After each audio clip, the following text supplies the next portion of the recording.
आखिर क्यों इस तरह का कानून आप बनाए और बोलते कि नहीं नहीं पूरे मुसलमान इसकी तायीद कर रहे हैं। अरे जो अबू जहल अबू लहब का जानशीन है वही मोदी के इस काले कानून की तायीद कर रहा है। जो मोहम्मद मुस्तफा सल्लल्लाहु अलैहि वसल्लम का गुलाम है वो आज भी कहेगा, कल भी कहेगा, सुबह कयामत तक कहेगा ये कानून काला है। जिस चीज का मालिक अल्लाह है तुम उसको हमसे छीनना चाहते हो, हम इसको मुस्तरद करते हैं।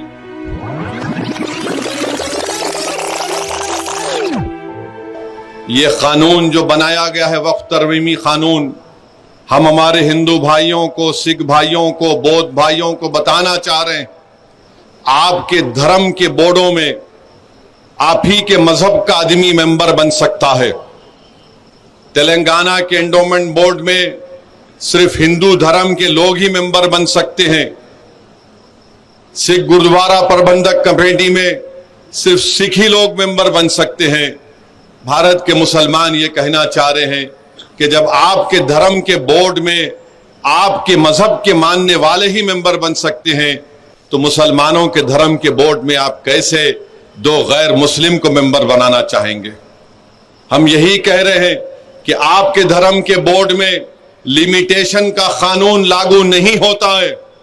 लिमिटेशन के कानून का मतलब यह है कि अगर नलगोंडे में किसी एंडोमेंट की या मंदिर की या मूर्ति की जायदाद पर अगर कोई कब्जा करके 25 साल से भी बैठा है तब भी वो मालिक नहीं बनता। मोदी ये कह रहे हैं कि अगर मुसलमानों की वक्फ की जायदाद पर कोई काबिज होता है उसको सिर्फ 12 साल दिखाना पड़ेगा कि वो काबिज है तो मैं उसको मालिक बना दूंगा। बताइए आप कौन सा इंसाफ है ये? आप बताइए कैसा कानून है ये कि हमारे मुल्क में आदिवासी लोग रहते हैं और आदिवासी लोग मुसलमान भी हो सकते हैं।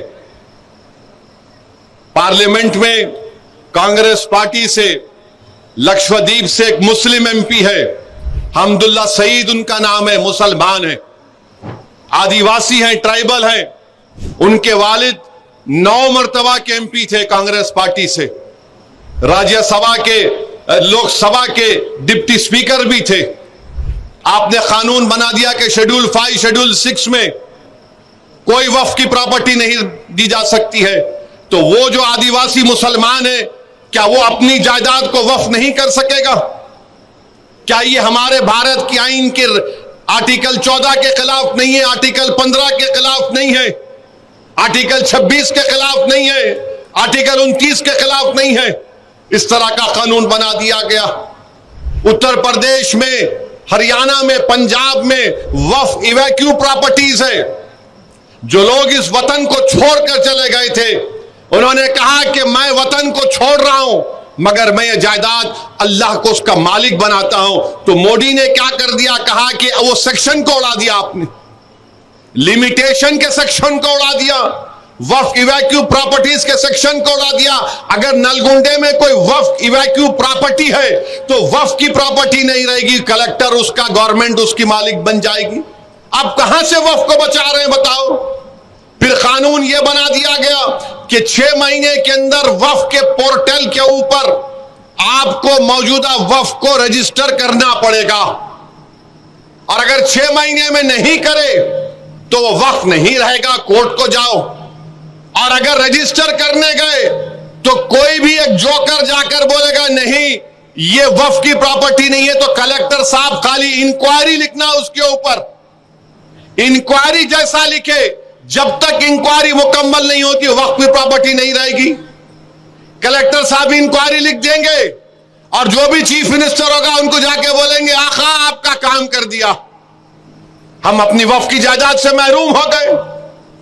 आप कह रहे हैं कि नहीं कागज की जरूरत नहीं है तो फिर सेक्शन 3 क्या है बताओ हमको?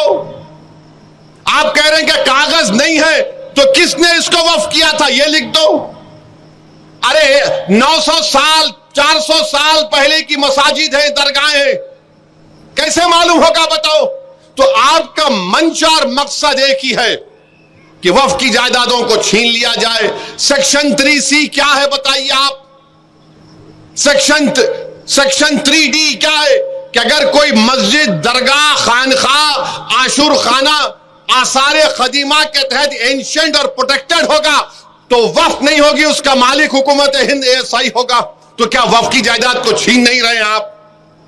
आखिर क्यों इस तरह का कानून आप बनाए और बोलते कि नहीं नहीं पूरे मुसलमान इसकी तायीद कर रहे हैं? अरे जो अबू जहल अबू लहब का जानशीन है वही मोदी के इस काले कानून की तायीद कर रहा है। जो मोहम्मद मुस्तफा सल्लल्लाहु अलैहि वसल्लम का गुलाम है वो आज भी कहेगा, कल भी कहेगा, सुबह कयामत का कहेगा, यह कानून काला है। जिस चीज का मालिक अल्लाह है तुम उसको हमसे छीनना चाहते हो, हम इसको मुस्तरद करते हैं। तो मेरे अजीज दोस्तों और बुजुर्गों, यह कानून का मोटा मोटा मैं आपको समझा रहा हूं।